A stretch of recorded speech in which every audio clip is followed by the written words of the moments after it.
All right, good evening and welcome to the Hanson Select Board meeting of August 19th, 2025. This meeting is being recorded by Whitman Hanson Community Access Television. Please rise and join me in the Pledge of Allegiance.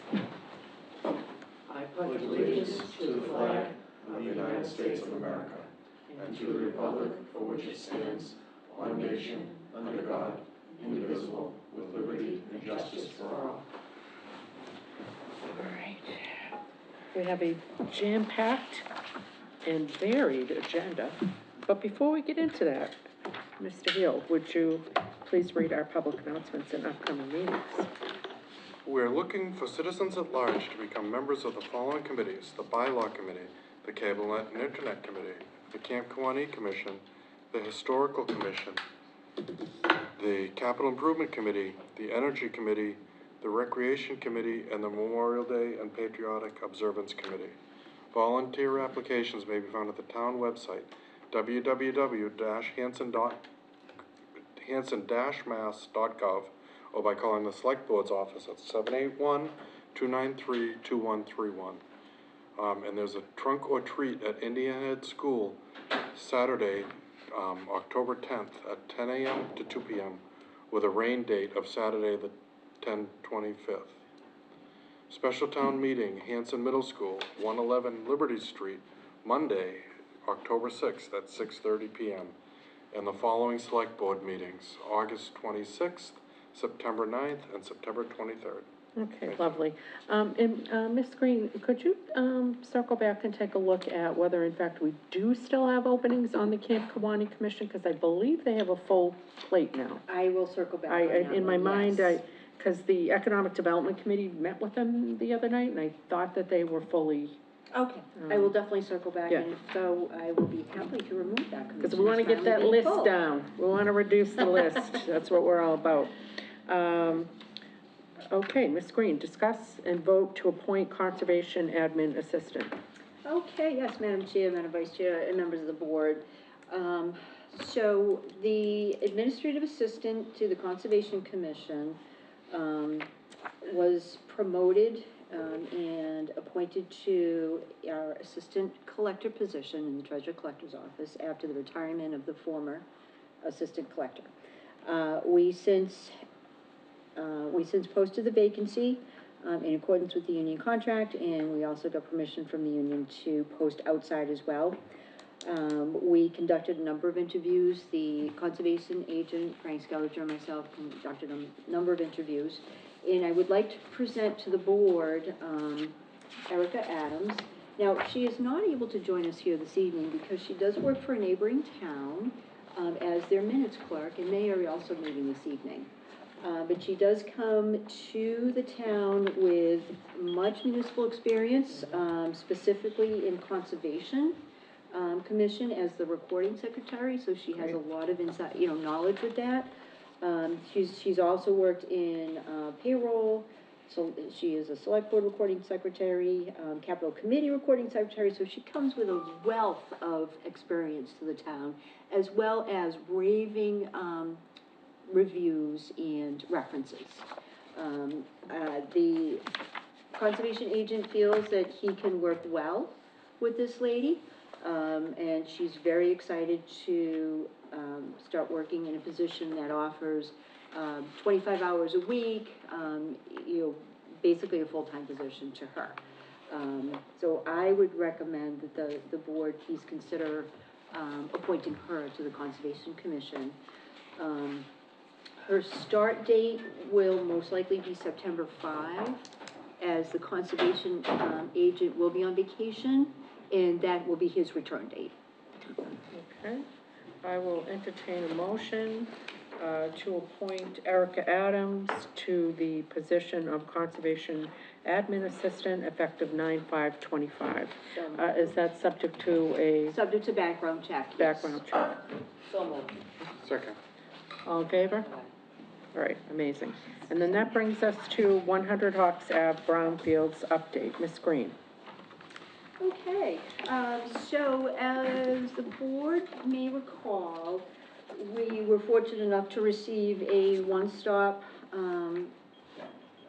grant for having an assessment done on the light control, former light control property.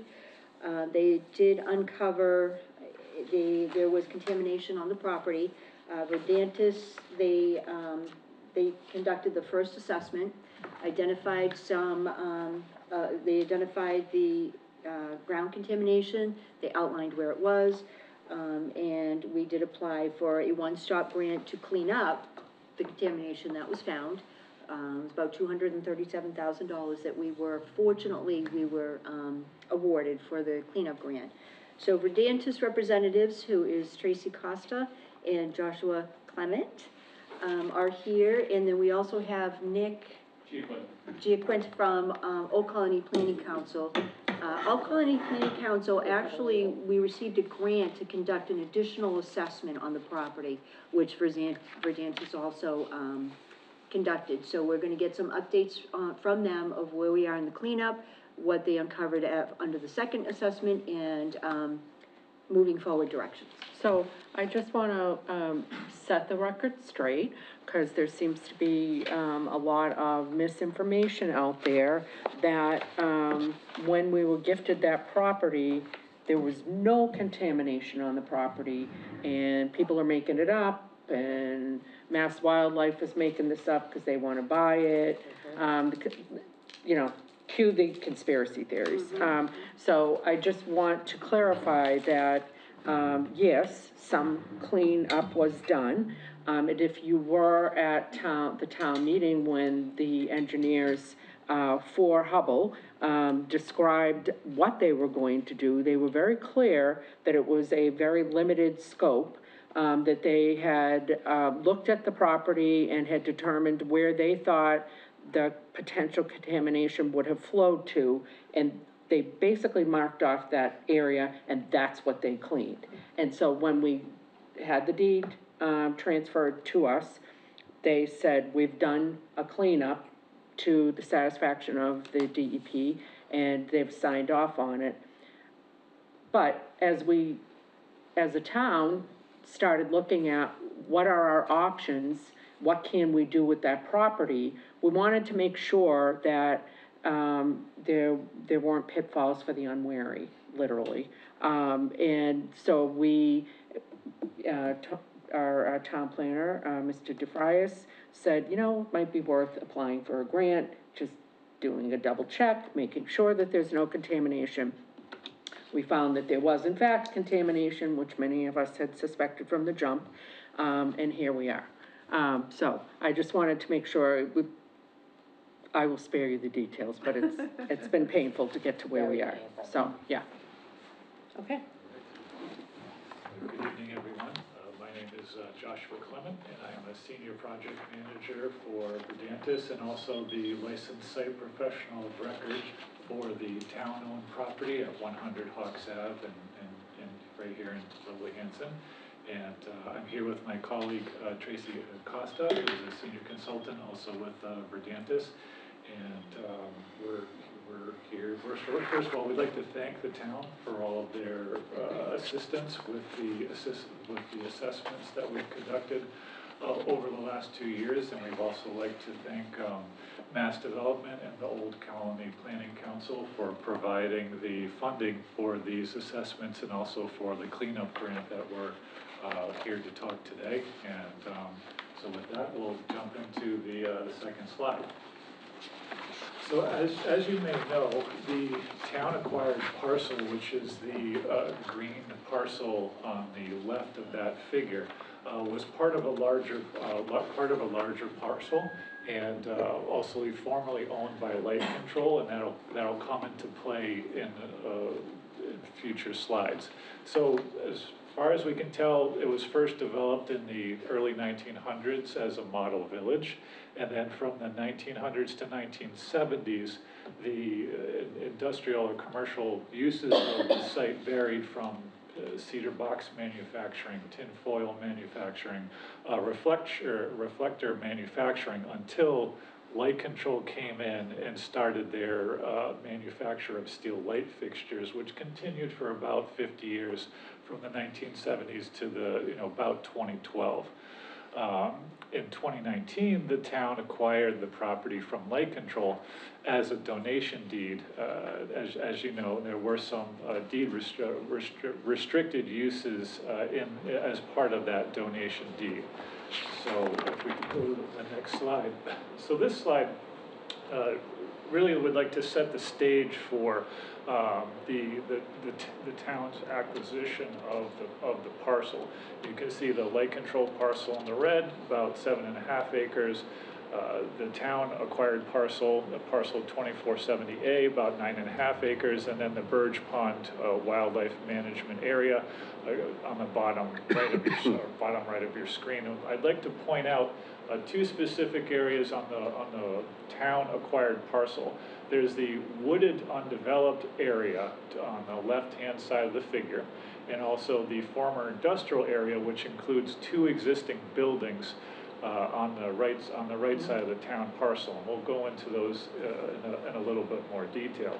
So fast forwarding to the 2023, 2024, the town parcel and the buildings were unoccupied, and the town really needed to understand going forward a couple different things which you alluded to in your introduction. So thank you very much for setting me up for slide 3. I could have given this right to you.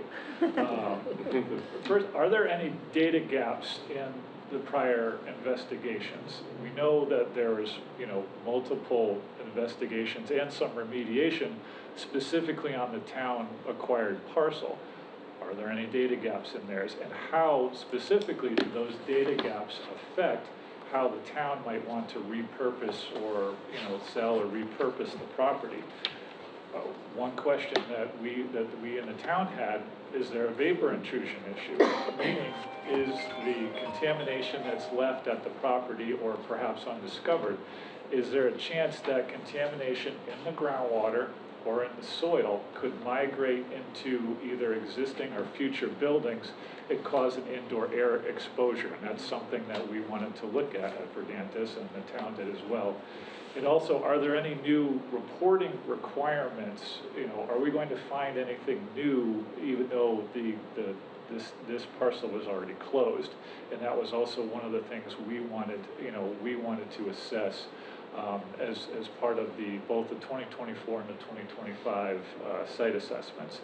So if you could go to the next slide, please, Lisa, or whoever's driving.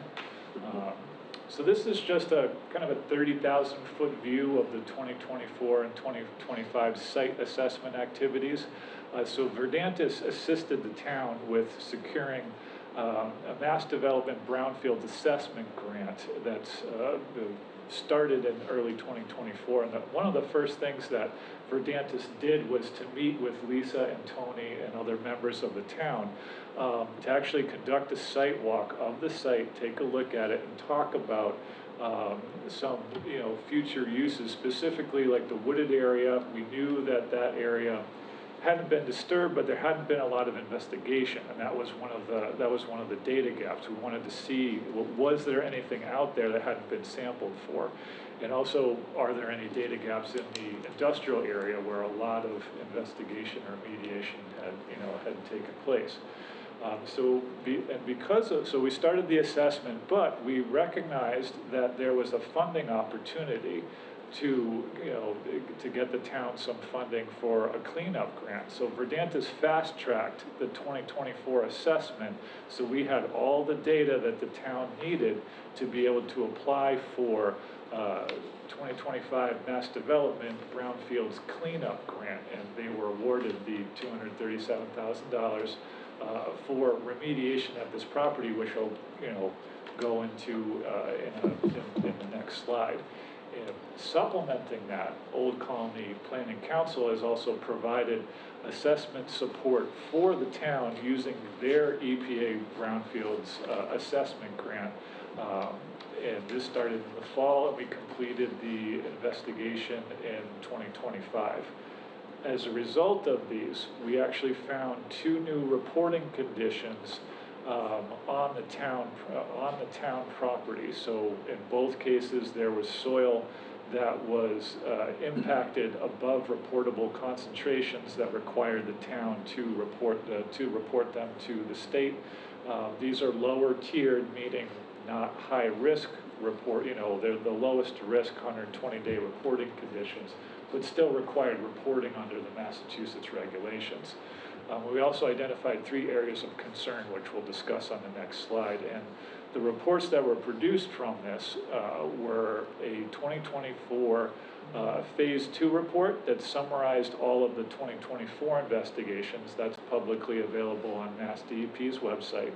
And also, we just finalized and posted the first regulatory set of reports that were required by the state, which included a Massachusetts Contingency Plan, or MCP, Phase 1 initial site investigation and tier classification, and those were just filed in August 2025. And so on the next slide, I'd like to talk about the 3 areas of concern which we identified. So AOC 1, the one in blue, or area of concern 1, is the area in blue. It's kind of located in between the 2 existing buildings on the aerial photograph. So this is the largest area of concern, and we predominantly were encountering metals in soil from roughly 0 to 8 feet. And AOC 1 earlier on provided an interesting opportunity because this soil was easily accessible. It's not covered by a building. It's not covered by pavement. There is a potential exposure issue to trespassers or utility workers because of the shallower depth of the soil, but because it's shallower, you're not going to run into issues with dewatering. So whenever you dig out, an excavation, especially if you want to backfill it, if the water table's shallow, get the water running in, you got to manage that in order to you have to get the water out to properly backfill it. Can I ask a little question? Absolutely. What does this mean, metal impacts? Does that mean pieces of metal, or could it possibly be containers or something like that? What are you finding?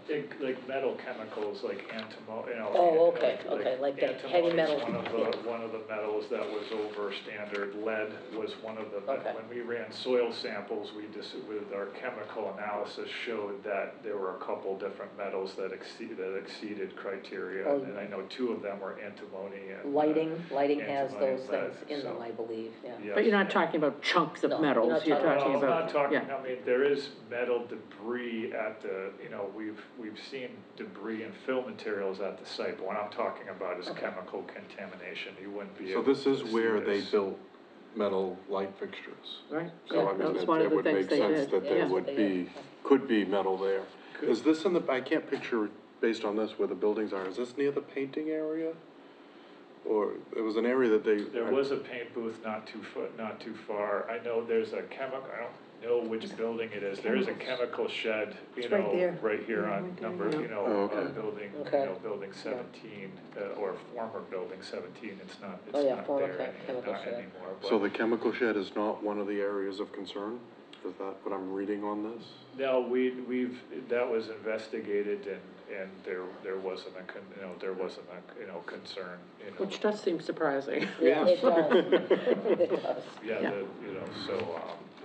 and also you have to recognize that there could have been some fill material that was used at some point to build up the site before they put in there is evidence of fill material that we've seen in borings, and also, taking a look at some of the historical aerial photographs, so it is possible, it's very common in the Commonwealth of Massachusetts to find, metal impacted fill material, even if it didn't, even if the site didn't have the industrial Oh, history. yeah, that it interesting, did, okay, so, yeah.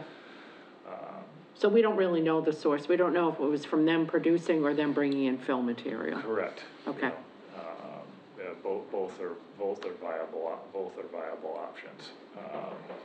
And this is the area we're targeting for remediation, which I'll discuss on the next slide.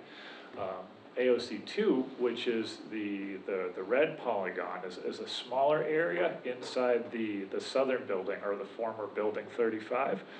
That had a bit of a mix of contamination. It had metals, petroleum, and some polychlorinated biphenyl impacts. You used to see PCBs a lot in transformer oil or hydraulic oil. And that contamination seems to be around 2.5 to 5 feet, but this really wasn't a good candidate for this grant application, the area underneath the building, because it's underneath the building.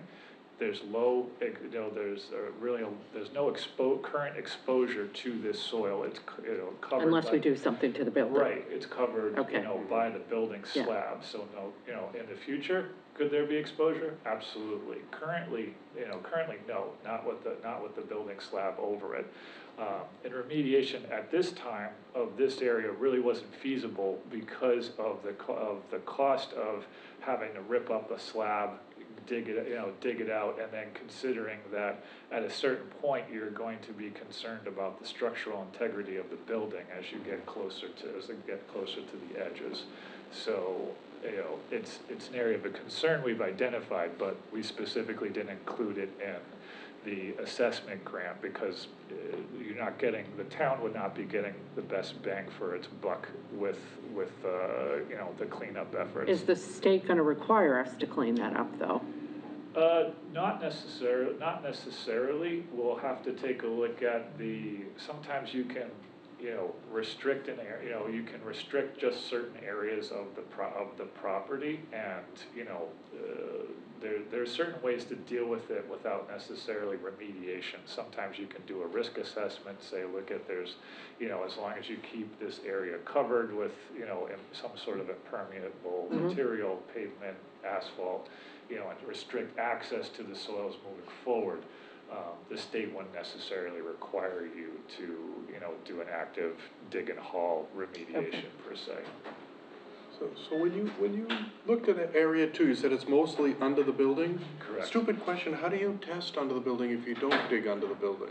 Is there a way you do it? Yes, so typically you take a core drill and you core a hole in the floor. Through the floor, probably okay. 4 to 6 inches, and then you follow up with a direct push rig, Yep. and you drive the drilling rods down, because you only need maybe 2 2.5 inches to to drive your casing for an interior boring. So that's how you would do it. I specifically remember somebody getting up at town meeting and asking how we knew the ground underneath the buildings was okay. I specifically remember somebody getting up and asking that. Turns out they weren't. Okay, great. There's ways to do it, and that's how we did it, so. That area, concern number 3, this was an area, we knew about moving forward, because when knew about from previous reports.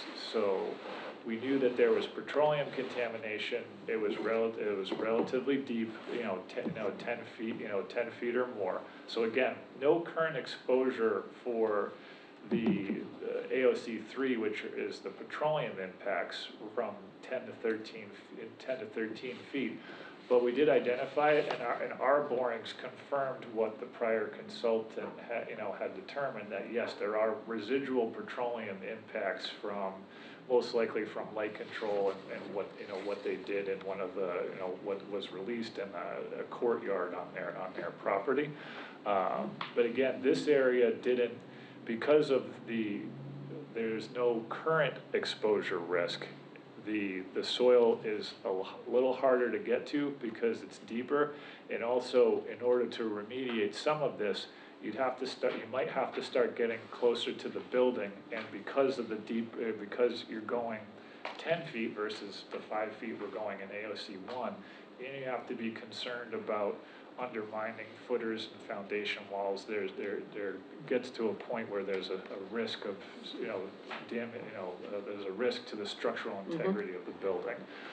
So an area we might have to address at some point, but wasn't a candidate for, short-term remediation. And that's below the water table, correct?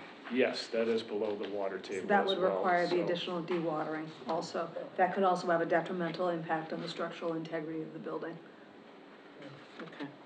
I'm just thinking the proximity to Burridge, Yes. my head is just Yeah. Yes, and well, Yeah. what's also interesting about that is that we have not found impact, at least our round of testing for the groundwater at the town property was relatively clean. Like Good, even in yeah. these areas of, close to these areas of concern, the groundwater samples that we've collected, and we've done an extensive list and we've run an extensive list of tests. Groundwater is not an issue, so that's a good thing. That's a very good Your- thing. Your issues Yep. seem to be stuck in the soil, so. Good. So kind of fast, so this, I'd like to talk a little bit about our plan for the AOC1 remediation, which is where the mass development grant comes in. And so we would like to excavate, dispose, or dig and haul, 300 cubic yards of impacted soil within this area of concern down to about 5 feet, and then backfill it with clean fill. Again, advantages of this area is that no dewatering is required because you're a couple feet above the groundwater table. And the excavation where it's located in the relatively shallow depth does not pose a structural risk to the buildings, to the buildings around it. And also, you're really targeting what your highest current potential exposure risk is. The soil that's outside, just kind of sitting there on the surface, that's the soil you don't want little Johnny coming in and starting to, dig around it. Well, we generally don't want little Johnny digging around anywhere there. Yes, Just, but if you were, let's that's just, definitely. be clear about that, Go but, to the wooded area, that stuff's. so for So- that remediation, once the process starts, is there additional testing that's done as you're doing remediation to make sure that you've got the full scope, or is it, you feel like you've got the full scope and they remediate based upon what you think the scope is? There's a couple different ways you can do it. In this case, we will be digging out the footprint of the excavation, and we'll be taking confirmatory samples as we go. Okay, all So right. we will be collecting, about 14 confirmatory sidewall and then bottom samples to see what the results sounds are. like most. Yeah, because this one says that it could go down Exactly. 0 to 8 Right, feet, right, and right. you're only going down 5, Yeah. so I Yeah. like that idea of. Right, the reason is that the contamination, the higher levels of impacts were in the upper Okay. 5 feet, upper 5 feet. So although there are impacts from 6 to 8, to dig out that much more soil to get out stuff that wasn't as impacted, again, it was a cost benefit sort of thing. It didn't really make sense to try to get all of it when we could get 90% of the contamination on the top 5 feet. And the state's usually okay with the cost-benefit analysis of saying It's something that as it's low LSPs, enough. which Tracy and I are, like we can consider, cost benefit analysis for, any residual contamination that's left behind. Okay. Does So we- anybody have any We other also do a questions risk so far? assessment, too. Yes, yeah.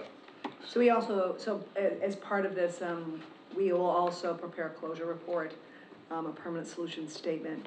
And as part of that, we also do a risk assessment to evaluate impacts to human health and the environment. So, Very I thorough. think there's already all of that on file for the prior cleanup. Right, Right? and that's Yep. specific to this Yep. release and Yep. associated release tracking number. Okay, all right, cool. Did you have any questions? No, I Okay, okay. And just kind of adding to that, one of the reasons we had reportable conditions is that the former consultant drew their line and say, okay, this is where the contamination is. Well, as part of our data gap investigation, we put some borings and collected some samples on the other side of where they said the contamination was. So we discovered contamination beyond where it had been previously delineated. So whenever you're in, it's kind of like you're either in or you're out. If you're discovering new contamination outside of a disposal site boundary, especially after it's been already closed under the Massachusetts regulations, that triggers a reporting requirement to the state, because you could have a new condition, which we did. Yep. You know. Yeah, Ed. What does that do to the other two areas of concern? Are those, they're just gonna be areas of concern? Well, I think he's going gonna go forward? through each one of the areas and tell us what they're Okay. planning on doing or not doing, right? Well, right now, You're just focusing on AO1. We're just focusing on the mass Okay. development, grant, which is just for AOC one, but Okay. once I'm done with AOC one, I can talk a little bit about, what we'll have to consider to close the site, which will include AOCs 2 and 3. That would be helpful, because we did get the little nasty gram from the state saying, we're aware that you've discovered, then you must act, and you must, act quickly, and, but we're here to support you. Notice of type of thing. responsibility, yes. Yes, and, now we're responsible, and they made it very clear, you are now responsible whether you caused this or not, because you own the property. So it falls to the owner.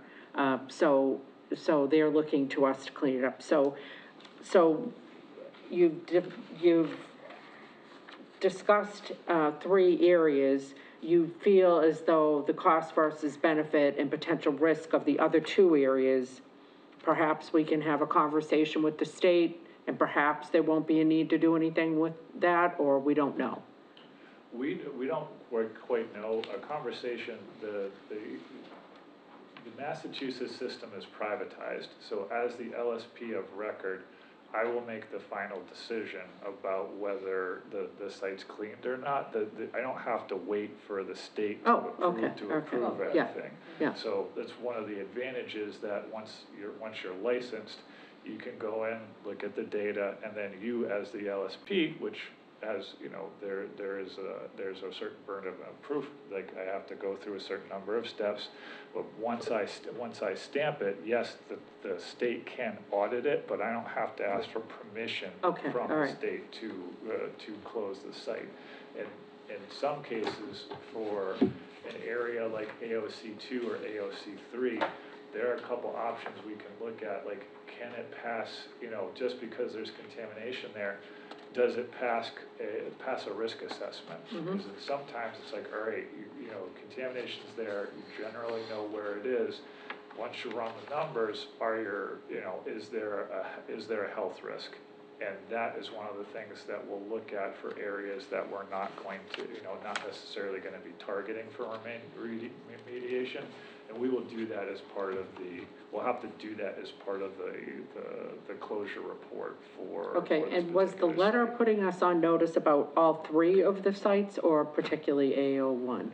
All of that, the notice of responsibility was just putting you on notice for some new contamination that was discovered in AOC 1. Okay. And as a matter of administration, what I'll be doing is I'll be taking that new letter of responsibility with the new RTN that you just got and linking it to the one that we filed last year. So all of the reports will be filed under one number to make it simple, especially since you've now filed your phase 1 and tier classification. That makes it easy to be like, okay, yes, we know that this is a new problem, but now we're linking it into a report that we've already filed, and this is the track that we're going. But the notice of responsibility really has to do with the fact that we found new contamination outside of an area that wasn't reported before, and this just happened to be AOC 1, but it's not AOC specific. Okay, all right, so our focus for now is to do the remediation on AOC 1, and then I guess we'll have subsequent conversations about the other sites. And Yes, okay. absolutely. So we've already selected a remediation contractor, and we've conducted a geophysical survey in the proposed remediation area. We typically do that because we want to, if there are utilities in the area, which there really shouldn't be at this point, there is a former building here. But if there are, we need to be aware of that before we start digging, just to make sure we don't pull up something that, or break something, break a utility line or something like that. So that's already been completed, and then the next regulatory report in order to accomplish this soil remediation, as the LSP, I have to file a release abatement measure plan. That's the most appropriate vehicle for a soil remediation process. And that just describes to the state or to the public, because it'll be publicly available, what the plan, what the plan is and what you're planning on. Here's the contamination. This is how this is how we're planning on dealing with it. We'll file that, and then, but there's no approval. Once that's in, we can start the remediation, and that, we've already started to finalize that report, and we're actually looking at either September or October to actually do the active soil excavation and off-site disposal, and then the backfilling with replacing it with like a crushed stone or some sort of backfill where we can get some good compaction in this area. What happens to the soil that you remove? Right now, we will be sending it to a disposal facility in Bethlehem, New Hampshire. That's one of the that's the best facility we've found in working with the remediation contractor. So I, as LSP, will prepare, we've already done quite a bit of waste characterization that's required for the disposal facilities. So we'll prepare an LSP opinion, which I will sign and submit to the disposal facility, and then once they approve it, we'll get the shipping documents that we need to actually haul this directly to a landfill. And then, do they do anything with it, or does it just sit there? Like, do they try to clean the soil, or what do they? It depends on the facility. For this particular facility, they would just take the soil and then dispose of it. They would just, dump it into their landfill. In some cases, they might try to mix stuff and see if they can get, a mixed, take a dirtier soil and a clean soil, mix it together and see if they can get it to pass for their daily cover requirements. Mm-hmm. But that's kind of up to the facility, so most likely this is just going for disposal. So we move contaminated soil from one spot to another. But these are licensed receiving facilities. I understand, but it just seems a little odd to me that I wouldn't be happy living in Bethlehem, No, New Hampshire, I can tell you that, yeah. I wouldn't either. But that's an interesting question because, we work with various contractors and respective facilities. There are instances in which, for example, petroleum, there are facilities where petroleum contaminated soils can be recycled. Mm-hmm. So it depends upon the facility. Yeah. I mean, there are some contaminants that need to be shipped out of state, outside of New England, like asbestos, for example. So no, it's, I know sometimes it is disconcerting in a sense, but, and I mean, there are instances where oftentimes we may need to manage or clean up the soils on site and they remain in place, but this is definitely the most feasible option. Okay. Does anybody have any other questions? Ed, yeah. What about the current use of the buildings? Is this gonna interfere with anything we're using it now for? So, we're using it for, cold storage for one of the buildings. And actually, is the building with the contamination the one we're using for cold storage, or is it the other one? Or the little one? It's the smaller building. Smaller building. The smaller of the two buildings, which is behind the large building, so I in front of one? think The that highway department has stuff stored there. they're using it for Yeah. store, Highway and fire have got, vehicles and things like that. stored there. And Is that the one smaller they're of the two using that's got buildings. the contamination? Oh, my. I think, I think, But Josh that's can. capped by cement, So, right? so there really isn't, there's not an exposure pathway. Right, because it's under, yeah. But beyond that, and Josh can talk a little bit about also, we wanted to understand, could there be any, a vapor intrusion pathway too? So Josh, if you could talk a Right. little bit about that. We also, Lisa, would you mind switching back to the slide with the bigger aerial that shows the two buildings? It's a little hard to see, but one of the things we looked at was testing the sub-slab soil vapor underneath both buildings. So we put a total of 4 vapor points. So if you have a concrete slab, all you do is you drill a hole in that slab and you put a small screen in and you cap it, and then you pull a sample from the soil vapor underneath, right underneath the slab, and then you test it to see if there's any, if there's any impacts. There weren't any impacts on the building, the old former building 32A on the upper part of your screen. And then on the lower part of your screen, we did get some detections, but they were below the industrial commercial screening criteria for Massachusetts. So for your current use, there's no reason to believe that there's any, vapor intrusion or, indoor air exposure in that building. On top of the fact that the groundwater samples that have been collected did not exceed for the groundwater categories where vapor intrusion would be a concern. So with those two lines of evidence, we're very confident that with the current use, there's no indoor air or vapor intrusion exposure. So right now, we don't have people working. No, they're storing, like, they're dropping equipment off, picking it up, like, that type of thing, like, it's a very quick transaction. We don't have, But they we don't have could. people hanging out in the Yeah, building. that was the reason. But you're saying that if they did, it would still be safe? If somebody was to, we said, okay, we gotta have this guy work down there for a week, it would be safe. That's not our plan, but it's safe to be in the building There's no vapor and work. intrusion issue, and they're Yeah. not getting exposed, and for the soil exposures, inside the building, they're not getting exposed to the soil because the slab's in the way. So there's, I've been in both of those buildings, and the slabs are in pretty good shape. Good to know. Yeah, I think the one caveat is if this building, for example, was to be redeveloped for residential, we did see that those results, and they're just really screening results, did they not exceed residential? They did exceed for residential, I don't think yes. we've got any notion of anything Yes. having to do with Okay. residential with that property. But just wanted Yeah. to So make you aware of Yeah. that. Thank you Yeah. for that. Sure. That's helpful. Yeah, That is good to know. but, yeah, good to know. And residential uses are currently restricted under that Oh, we know. donation deed, so. Yeah, there's a lot of restrictions. A lot of restrictions. Among other restrictions. So no matter what ends up happening with the site from an LSP's perspective, there's nothing I can do about the restrictions that are already placed on the property because of the donation deed. So you'd have to look at. That would be a legal battle. You would We know have- that's you would- beyond the scope yes, of what you can do. Yes, Yes, you'd have to consult Yep. with a real estate lawyer about that. yep. Okay, So maybe last slide? Yeah, I think we're down the last slide, down the last slide.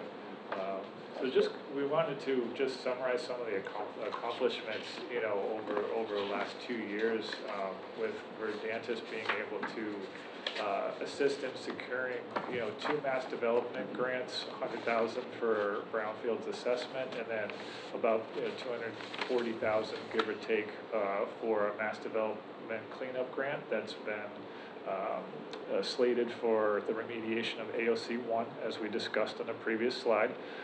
Old Colony Planning Council has assisted the town with the 2025 site assessment using its own EPA Brownfields assessment grant.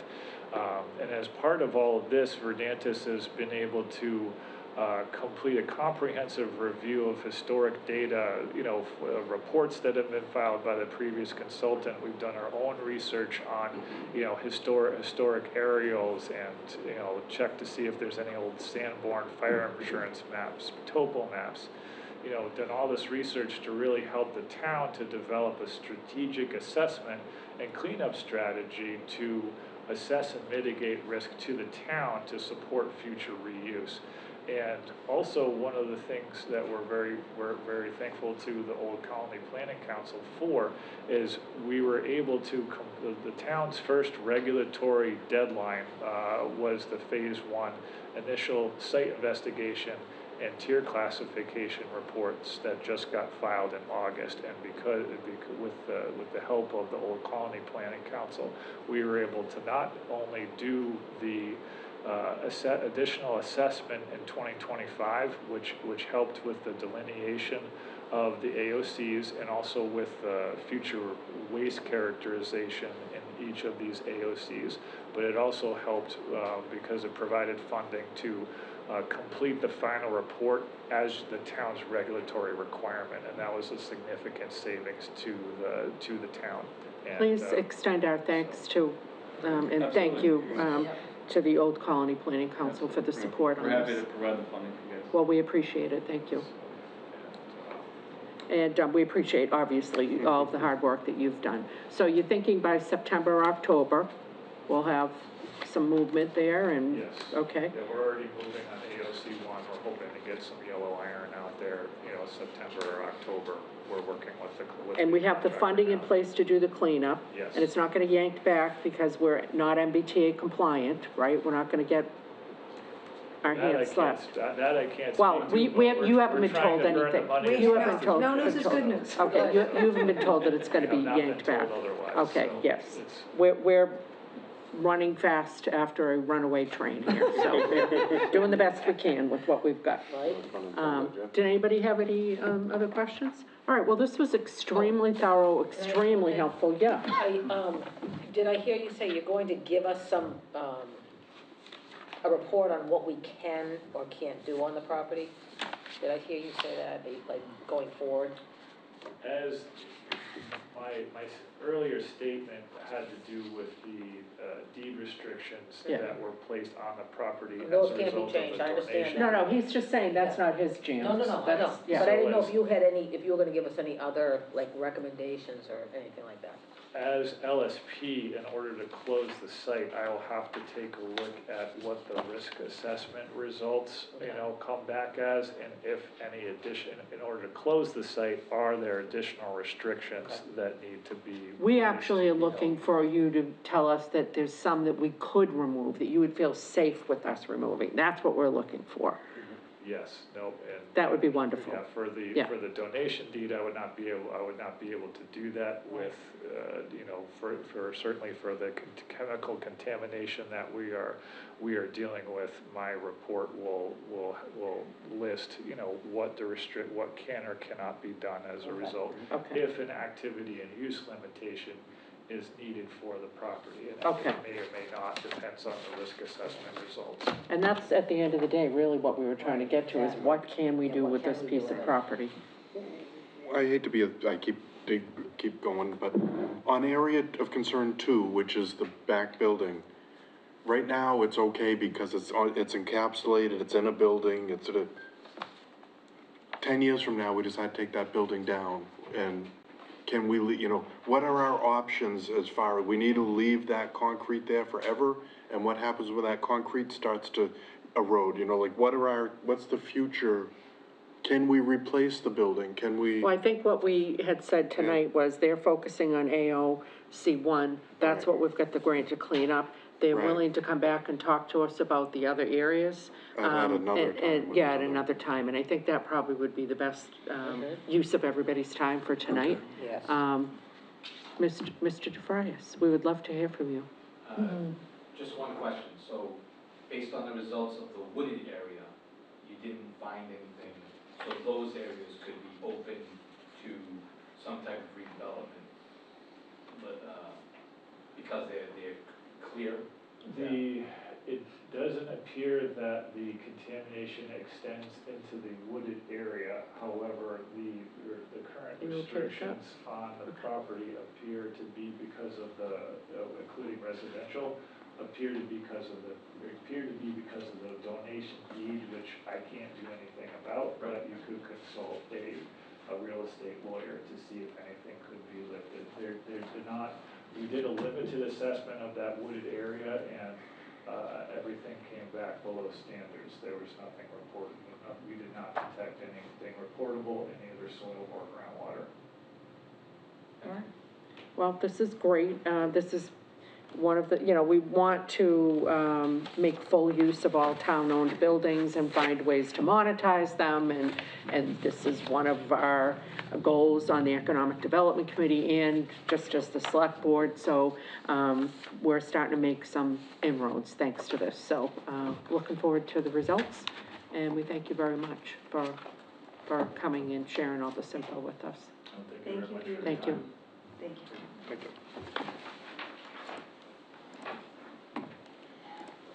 All right, next up, we have McQuon School State House note documentation to review and sign, and I think that's why we have the lovely and talented Lisa Clark here with us this evening. Yes, hi.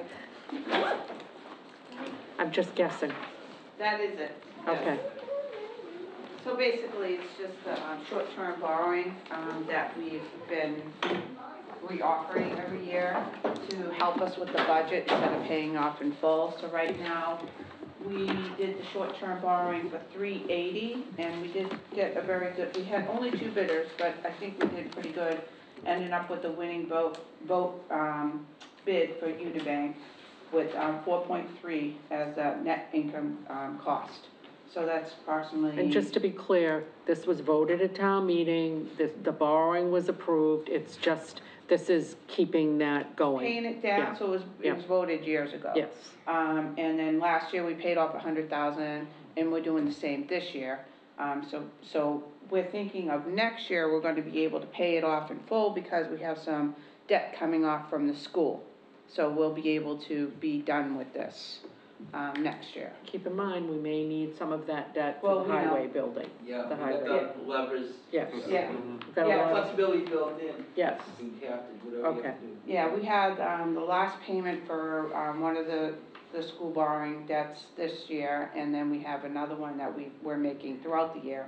So we should be all set with those school debts. So and that would it be helps. possible for you guys to get us a debt schedule, so that we know when things are getting paid off? It's been a while since we've asked for that or even seen it. Right, we yeah.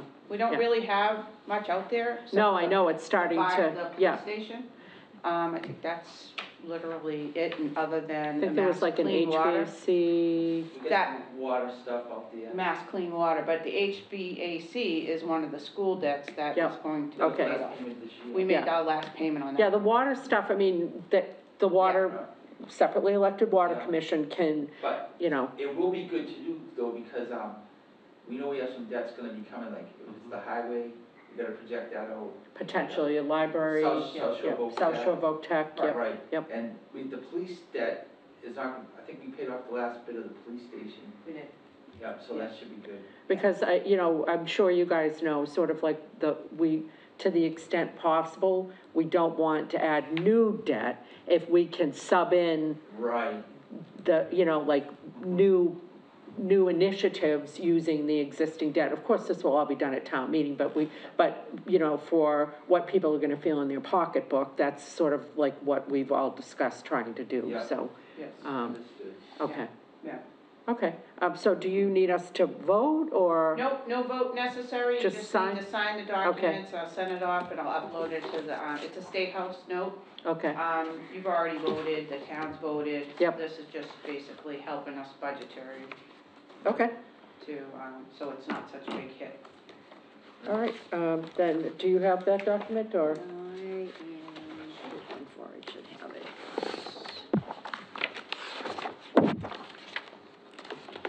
And if not, I guess we could, Amy put it part of your package Yeah, I thought they for were Okay. here. signatures. we've All I got, have is a note. yeah, we've got an email, but we don't have an This is actual, it. like, anything Oh, no. attached to it. Yeah, there should be, they look like this, Lisa. Oh, you know what? I bet you when I brought the warrants upstairs. Oh, they're probably up that there with the probably warrants. was in it unless Amy had it in her packet for everybody to sign. Okay, No, my apologies, I think it mistakenly got brought upstairs, so, I will run up and grab it before everybody leaves this evening to have okay, everybody that sounds sign great. Yeah, and then just give them to me and I'll, send them off, upload it for the, Okay. state. Okay, All all right. right, great, good to That's it. see you, thank you very much. Thank you very much. Okay, next up, we have a disclosure of appearance of conflict, as required by general law, chapter 268A, subsection 23B3, in the town clerk. It's all in your packet, and she states, in my capacity as a state, county, and municipal employee, I am expected to take certain actions in the performance of my official duties under the circumstances as a reasonable person could conclude that a person or organization could unduly enjoy my favor or improperly influence me when I perform my official duties, or that I am likely to act or fail to act as a result of kinship, rank, position, or undue influence of a party or person. I am filing this disclosure to disclose the facts about this relationship or affiliation and to dispel the appearance of a conflict of interest. And she says, I am the town clerk for the town of Hanson. Town of Hanson often partners with South Shore Vocational High School, vocational program students for assistance with town projects. My son is a student at the horticultural program. The highway director will be reaching out to the horticultural program for assistance with some landscaping projects around the town. And I think she's thinking her son potentially may end up doing that. And she's saying, I'm the town clerk for the town of Hanson and a parent of a horticultural student at the South Shore Voc Tech. So, does anybody have any concerns with this? I don't see that she's, She does say at the bottom here, these projects provide learning opportunities, experiences of students, and there is no financial gain. The students are chosen by their teachers to Yep. participate, so she's got no hand in choosing anybody. She's not, nor is her son gaining anything financially. He's being a good doobie, helping out the town and doing some horticultural work. But thank you very much for. Yeah, we filling out appreciate the it. This form. is a class act, and we appreciate it. I don't think we need to vote. We just need to. disclosed. She's disclosed. Yeah, the board is just recognizing Yep. the disclosure, that's all. Okay. No vote necessary. All right, great. And then that brings us to discuss vote the articles in the warrant for our October 6th, 2025 special town meeting. Ms. Green. Okay. Well, Madam Chair, Vice Chair, members of the board, so we have in front of us our first, but pretty comprehensive draft of the October 6th, 2025 special town meeting warrant. There's currently 27 articles in the warrant. The majority of these already have a dollar figure connected with them that has been confirmed. There's just a few that we're still waiting on confirmation and a dollar figure, but the majority of these, we've confirmed the dollar figures. Okay. So it's in very, very good shape for this early in the game. When do we need to close the warrant? The warrant will be closed, you could vote to close the warrant this evening, but we may want to look at that on August 26th, next Okay, week. but I meant sort of like drop dead. When does it need to be? August 26th, which will be the next one. Okay. Because after that, we need to get the warrant ready for posting. Must be posted by the September 18th, to meet the Okay. 2-week requirement for the special town meeting. All right, so did people want to have an opportunity to read through it a little bit more? And then we can just run through it next meeting? Because I haven't had an opportunity to read every single article and think about questions. I do want to mention that we had a request from the library for $150,000. If you guys will recall, the grant that they needed to get for the planning and development grant that they needed to get for taking a look at the library and what they needed. In order for us to move forward, we did not have the money to support that, because originally they were given ARPA money, and then they were told they would not be able to apply because that we were not MBTA community.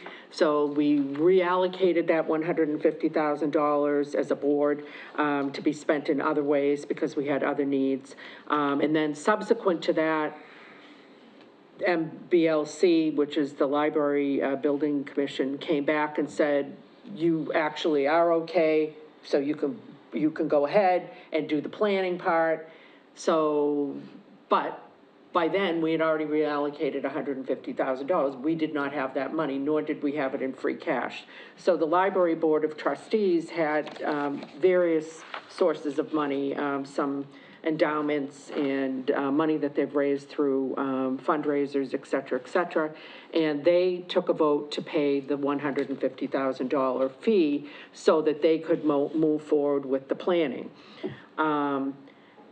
Recently, we had submitted to us by the director of the library for, if you will, almost a reimbursement of the $150,000 that the foundation, the Library Board of Trustees had voted to take from these other sources of money. And looking at it, they had already committed in their application and to us, when we voted to support that they were going to pay for it, that it was not going to come from free cash or from town money. And in looking at the legality of it, we're not able to reimburse a nonprofit for money that that they had committed to pay.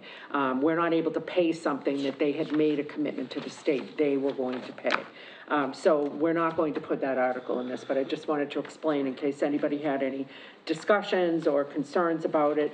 There was also an article originally, if you guys will recall, with the planning of the potentially new / rehabilitated library, we had taken a vote to allocate the property around the perimeter of the property to the library. We had just said, look, we're not planning on doing anything with it. Ms. Stolfer had put in an article for us to formally deed 3 acres, and then the OPM, the project manager, said that's not required. So that article will not be in this warrant. And is there anything else crazy that wouldn't be sort of like self-explanatory when looking at this? No, everything would be Okay. pretty much self-explanatory. Like I said, the warrant is in pretty good shape with explanations, with amounts of the funding, the funding source. There's a couple of articles that we're just waiting for final figures on, we'll introduce those prior to next meeting. But like I said, otherwise, the warrant is in very, very good shape. So it seems like some of the items that we had to pass over, and that would be another reason why, honestly, we don't have the money to give to the library. They've already said that they've got the funding.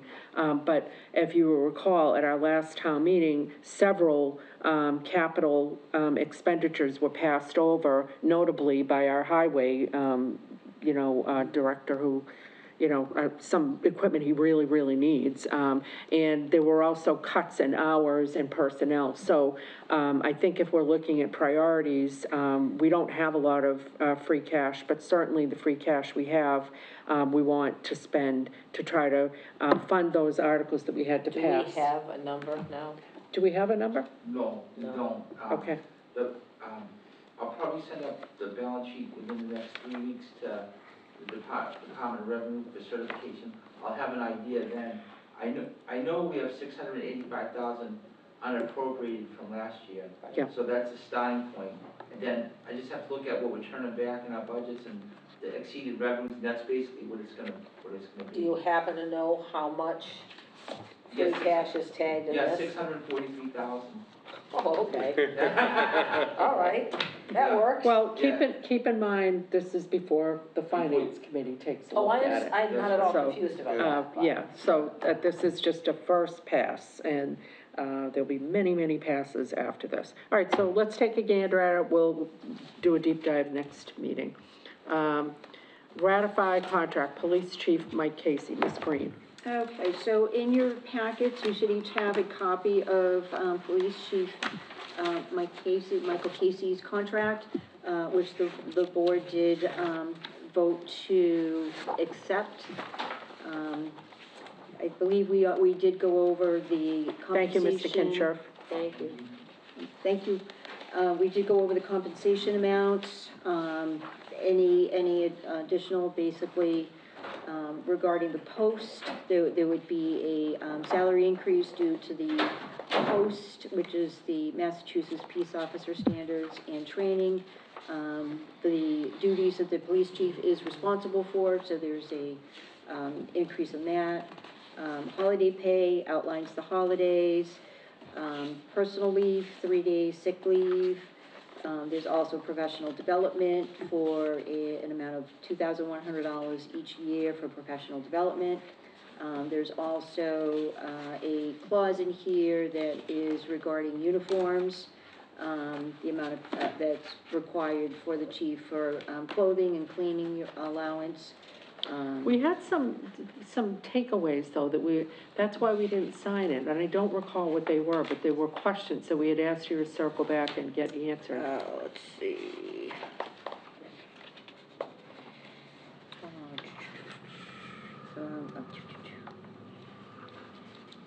I do remember circling which one it was, but, all right, I may have to circle back on that one. I have to look at my copy that's upstairs with the question that was circled. I believe there was one that there was a question on. I did have the answer in here, but I don't know exactly where it is in the contract. Okay, well, that's all right, that's fine, you can circle back with us on that one. We can circle back, I can Yep. circle back, yes.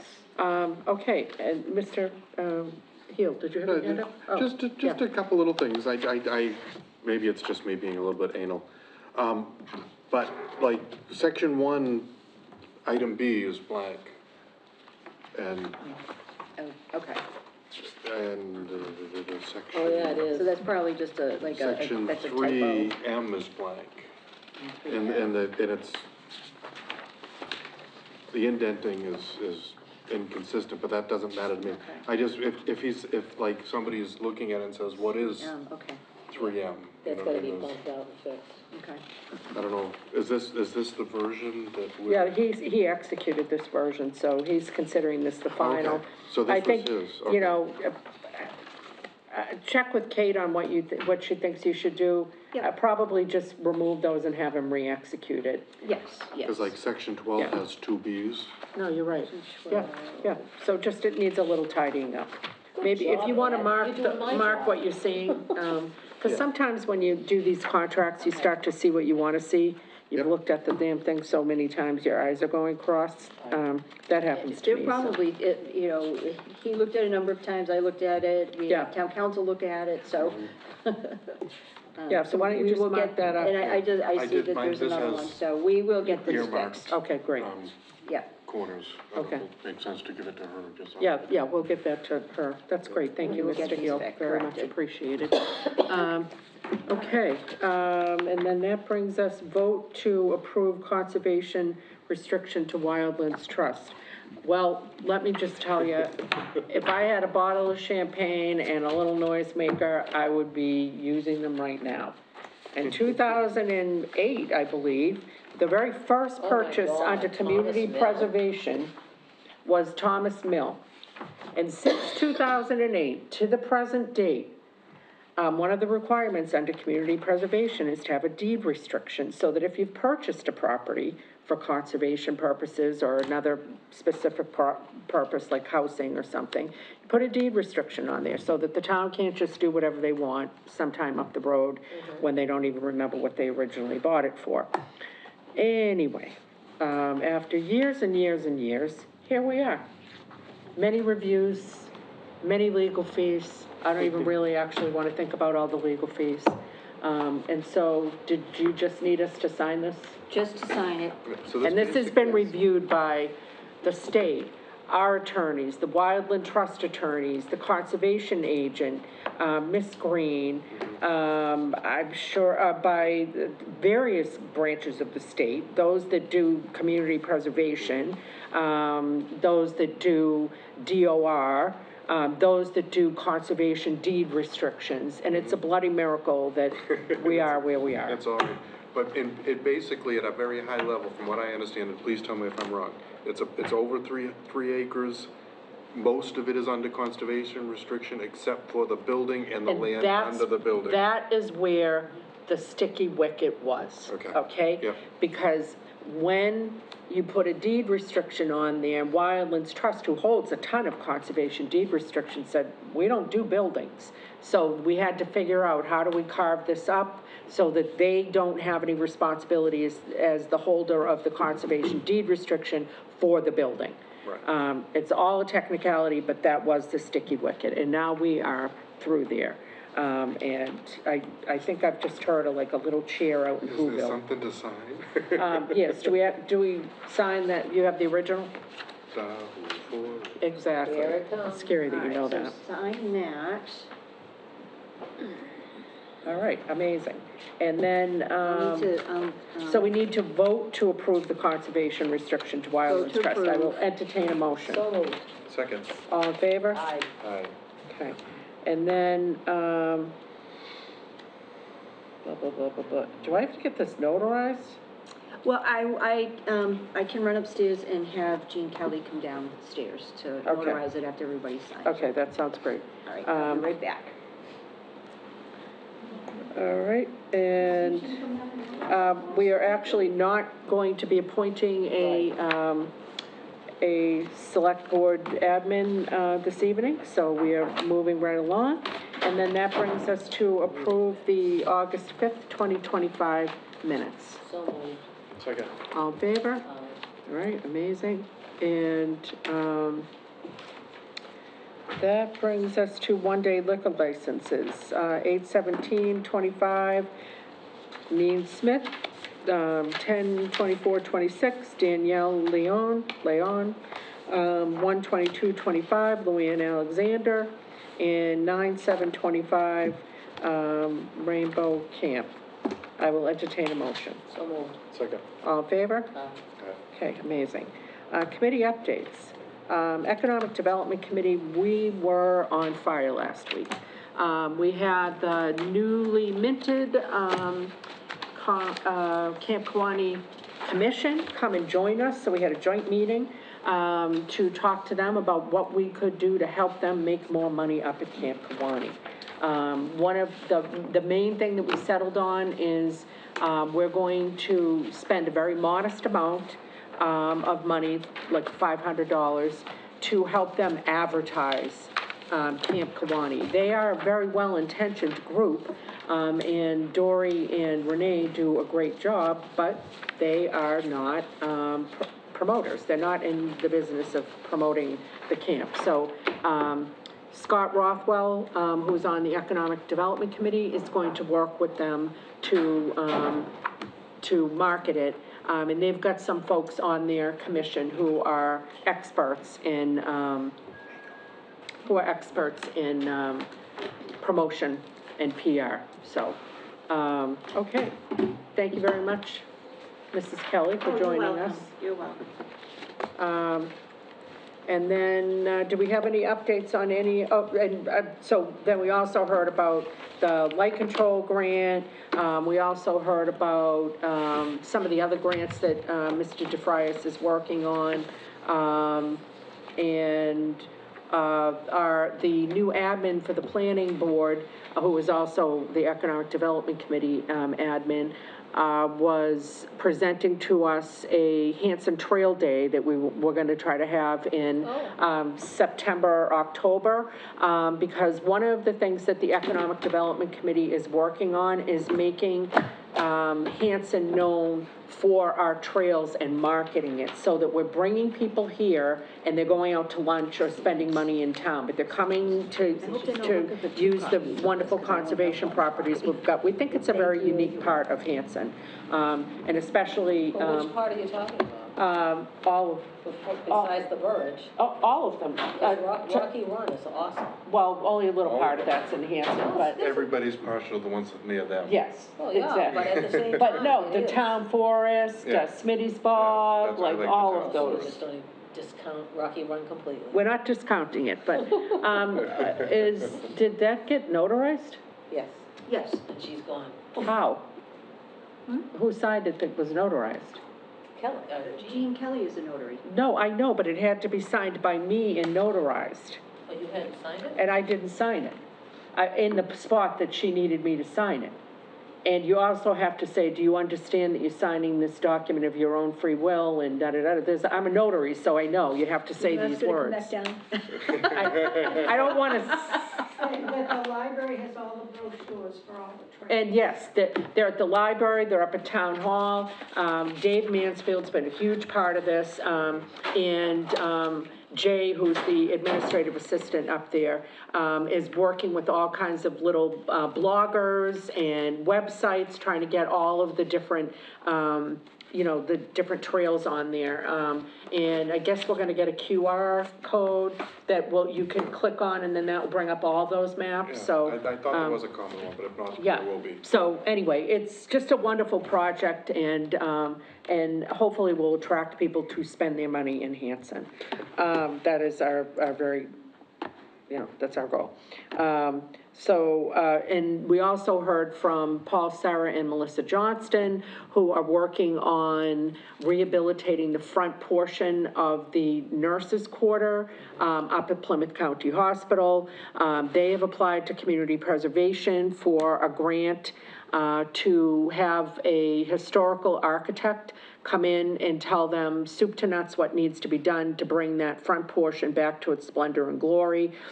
She thinks there's some grant money available, certainly there's community preservation money available, so no additional taxation, at least it doesn't look like it, there would be to do that project. And at the end of the day, the goal is, again, to put that on the books for us and get some money. And Melissa happens to know people that are therapists that would be interested in renting the building, et cetera, et cetera. Has to go through an RFP process, all be transparent, all be public, but that's sort of where we're heading with that. So that's the Economic Development Very Committee. pretty. So. Very pretty part of that building. Hi. I think we had a misunderstanding about who was supposed to sign and what we were doing, so, So I guess. yeah. I guess up here, she's on. No, the lower part says Laura Fitzgerald Kemet needs to sign it, and it has to be notarized. Okay, and you did up there. I did up there, but I didn't sign below because I know I'm not supposed to sign until I'm in your presence, and I didn't wanna. So I notarized your signature. I think it's okay. You don't think I need to sign below again? Where it No. says I, Laura Fitzgerald Kemet? No, that's where I sign. Okay, That you personally signed before me. all right, so you didn't need, And typically, You when don't it's a ca- group like yeah. that, I notarize the chairs. I've done that for a. no, that's fine, but you didn't Yeah. need to witness us doing it. No, I mean, if I didn't know I your mean, signature. well, you can also look at the television and see the Yes. replay, we actually Yes, did but sign it. I know all your signatures, and I will lodge it. Okay. Just to verify. And Okay. at the top, that's just gonna be the date filled in here. Today's date. Yeah. Okay, great. We've just had so many hiccups with this that I swear to God, if I was responsible for a delay on this, I wouldn't be able to live with myself. No, I think it's all. This has been going on since 2008, All right. so. Excellent, thank you, Jean. You're welcome. Thank you so much, Jean, sorry to keep bugging you. Thank you. All right, High Street Park Committee, anything on that? All right, Highway Committee. No, nothing new. Well, I do want to mention on the Highway Committee, I got a bit of feedback after our, because at our last meeting, Mr. DeFrias had presented it. And I got a little bit of feedback, from, folks on Parks and Fields. Okay. Sort of indicating like they might need more than what that building was gonna be because they currently have more. That they, and again, this doesn't represent everybody, I'm just giving you like a bird's eye view of some of the feedback. That they needed to build a bit bigger building, and conversely, because this is Hanson, I also got people saying, why the hell are we even including doing anything for Parks and Fields in that project? So, you decide where we stand. I think we have a highway department that is in desperate need of, Nobody better disputed that part. facilities. It seemed to be, And- but I do want to clarify, and if you could clarify, there seems to be, again, bad information out there, that we're still looking at, taking down Botieri as part of this. well, no, we've got nothing going on at McQuon, so why would we do that? Yeah, so, There's absolutely no reason for anybody to be saying that. well, it was put out there, Of course it that was. we were thinking about doing that, and I just want to clarify, that was in a prior iteration when Tony was just sort of brainstorming Well, about things. That's a 100-year plan, step, 99 and a half. Exactly, yeah.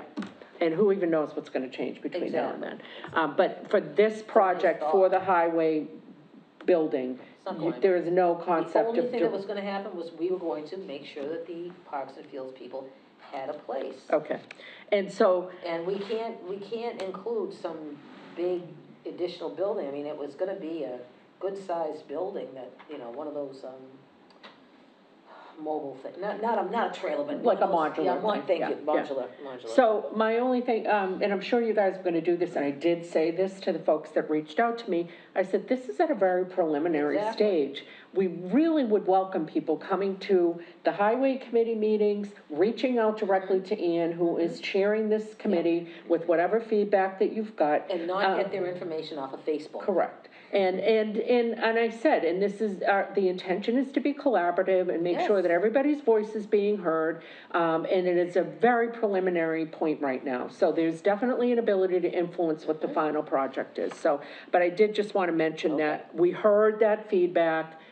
You're the right person for folks to go to. Yes. And we will take it under advisement. Okay, Whitman Hanson Regional School Agreement Committee, we actually have a meeting tomorrow, so I don't have anything to report on that. Energy Committee, Mr. Heel, anything cooking on that one? All right, Town Administrator Report, Ms. Green. Okay, Madam Chair, Madam Vice Chair, members of the board. Under our summary list of events, programs, and department updates, I'd like to report that the Conservation Department will be closed August 25th through September 5. A member of the Conservation Commission will be checking phone messages in mail on a limited basis. I will be available if a matter does arise that does require immediate attention, not something that 3 months down the line, people want to know a status or something, and something immediate, but I will be available, as we do not have an administrative assistant in the office at the time, and the conservation agent will be taking vacation. What date was she going to start the new? That would be Monday, September 8th. Okay, all right, so, yeah. Yes, so, it will be closed that Monday, August 25th through that Friday, September 5th. So she will start on the September 8th. I think we may have voted the 5th, by the way, on that. Not that it's really relevant, but I think when we think it was voted the to 5th. appoint her. I think we did say the Yeah, 5th, which okay. is that Friday, but Whoops. effective the 5th, but her first workday would be the 8th. Monday. Yeah, that way at least we can get the preliminary new employee paperwork and background check, things like that started. Okay. Under procurement, there's an invitation for bids for the Hanson infield renovations right now that is being conducted by Parks and Fields Committee, with my oversight and guidance as the procurement officer for the town. The bid opening date is August 21st, I believe at 1 p.m. I will be present during the bid openings, and we'll see, hopefully the Parks and Fields will receive some bids that fall within the budget that they have for this project. We also had the bid opening for the Bristol County Agricultural High School student transportation. We received 16 bids. Unfortunately, a number of the bids used the old bid sheet, so a number of them were rejected, but we did receive almost half that didn't use the old bid sheet. The lowest bidder is going to save the town a great deal of money over the school year, over the 180 days. So I think we got a very, very good outcome from that bid project. Under union negotiations, union negotiations continue. I do hope to come to an agreement with the one remaining and possibly 2 remaining unions who we still have yet to come to an agreement with in time so that we can present an article at the October 6th special town meeting for funding of the 2 contracts, so we can get those appropriated. Under human resources and personnel, again, we conducted a search for the administrative assistant to the Conservation Commission, who the board did appoint someone tonight. I think she's going to be a very good fit here in the town of Hanson. She comes with a lot of municipal experience and concentrating in conservation, so great, good fit. And also with the administrative assistant to the select board and town administrator, we're going to table that for the next meeting as time just ran out today, so more to come on that. I also would like to report that our treasurer collector, Lisa Clark, was voted as the 3rd vice president of the MCTA, which is the Mass Collector Treasurer Association, and is on track to become the 1st vice president in the very near future. She's also the chair of the Education Committee, which provides continuing education and professional development to association members. So we really have someone of great caliber as our treasure collector. And I congratulate her on her, I guess, election or voting as the third vice president, sorry. Under our challenges, opportunities, needs, and miscellaneous, public records requests. In Norfolk and Bristol Agricultural High School, student transportation really have dominated a lot of my time in the last couple of weeks. For some strange reason, we have public records requests looking for all of our POs, who we've used for vendors, for every single department for the last like 5 or 6 years, so. I have been, generating response letters. Do you know if this is like something other towns are experiencing, or? I don't know, but I know, the form letter that we have was initially drafted for us by town council when the town of Hanson and many other towns had received a very large records request that had to do with the same type of topic, so. Okay. And school is nearing, I can't believe that next week, some of the schools are already gonna be opening, so, parents are calling to get bus schedules, things like that, so, I finally did get the information from Norfolk, for the Norfolk Agricultural High School, so parents will get an email with the bus schedules on it. And that actually concludes my town administrator report for today. It's been a busy week, and I've kind of been solo in the office, so. One thing I did want to mention is that the Regional Agreement Committee, meeting tomorrow, I am going to, reaffirm that we need to start the budget conversations with the school and with Whitman sooner rather than later, and like, I'm talking like October, because that's what we've all discussed. So that we need to start having those conversations. It seems like saying that, we've said that a lot, it almost seems we need to give them a date and say, does this date work? I'm gonna bring it up again. Yeah. And one more time with Because Bailey. we need to. Yeah. That, I Yep. couldn't agree more. So, I'm just an FYI. Okay, then with Actually, that. Madam Chair, if I may, Yeah. I do have a little bit of exciting news. Oh, okay. So, AMC, who is a production company, they have a show right now out there called Dead City. I believe Dead City Season 3 is about to start filming in the city of Boston.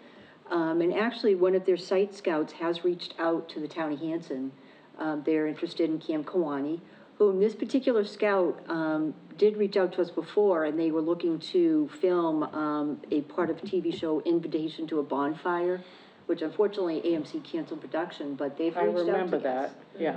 Again, and they do have interest in a cabin at Camp Kawani, and possibly one of, our fields over by the Bonny Hill Trail, so, look forward to see where that goes, but a little bit of happy news on that. What's the name of the series? It's called Dead City, I'm Season so 3. jazzercised about being associated with a series called Dead City. We're trying to revitalize here, but, okay. So they're beginning to film in Boston, and we're kind of excited that they reached out to the town of Hanson again.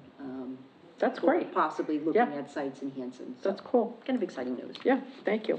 All right, with that, we're going to adjourn. I will entertain a motion to adjourn to executive session. We will not be returning to open session. Thank you very much for attending, Mrs. Cafardo. Oh, yeah, well, yes, they didn't have that on the, Oh, is this the on the wrong date? agenda. No, it's the right agenda, but, Isn't David the, why don't we, chair of the wage and? no, actually Ed is. Ed is, oh, Yep, yes. so, Good. we're taking it out of order, but, and it actually should have been earlier. So, is there something particularly timely that we must do tonight on wage and personnel, Ms. Green? There is a vote that's required for wage and personnel for salary increase for the library director. The library trustees did vote to increase the salary. It does fall within the perimeters of the bylaw, so we do not need to expand the perimeters of the bylaw, but just to keep it, the process clean, that's what we would need. We can move this to the August 26th. Well, if it's already for July 1st, let's dispose of it. So I will entertain a motion to adjourn to wage and personnel, and then when you go to adjourn, I get to flip it to adjourn. me, and then Oh, I'll do the executive session. Okay. Okay, so I will entertain a motion to adjourn to wage and personnel. So moved. Second. Okay? sorry. All in favor? Aye. All right. Did you want the gavel? No, I don't. Okay, all right. Welcome to the Wage and Personnel, Board for the Tuesday, October 19th, 2025, at 7 PM at the Select Board Meeting Room, Town Hall. I would like to, roll call. Do we need a roll call vote? Sure, why not? Aye. Aye. Aye. Aye. And then the new business is what was just mentioned, to discuss and vote the salary of increase for library director in the amount of $80,114, effective July 1st, 2025. Ms. Green. Yes, so the Library Board of Trustees, compliment, excuse me, one moment, minutes of January 9th, 2025. Did vote to increase the salary of the library director, which falls within the, I'm sorry, classification and compensation study within the parameters, but the increase is to maintain competitiveness, with our surrounding towns to, again, maintain a talented staff. So we're just looking for a vote from the Wage and Personnel of the $80,114, effective July 1, so that the, library director can move forward with her salary increase. So moved. Second. Oh, you can second. the second. Any discussion before we vote? Just, man, through you, Chair, this is in their budget, it's in their purview, Yes, it is. da-da-da, okay, great. Correct, yes. So all those in favor? Aye. Aye. And then, has everybody had a chance to review the, July 8th, 2025 meeting minutes? Before we, if so, I'll entertain a motion to So moved. approve. And all those in favor? Aye. Aye. And then I believe we have a motion to adjourn, and I'm gonna hand it over to Laura after we officially adjourn the Wage and Personnel, so that she can So moved. Second. listen to, executive session. Moved and seconded, so all in favor? All in favor? Okay, great. Aye. Then I will entertain a motion to adjourn to executive session. We will not be returning to open session. Executive session pursuant to open meeting law, chapter 38, section 21A3, to discuss strategy with respect to collective bargaining or litigation if an open meeting may have a detrimental effect on the bargaining or litigating position of the public body, and the chair so declares.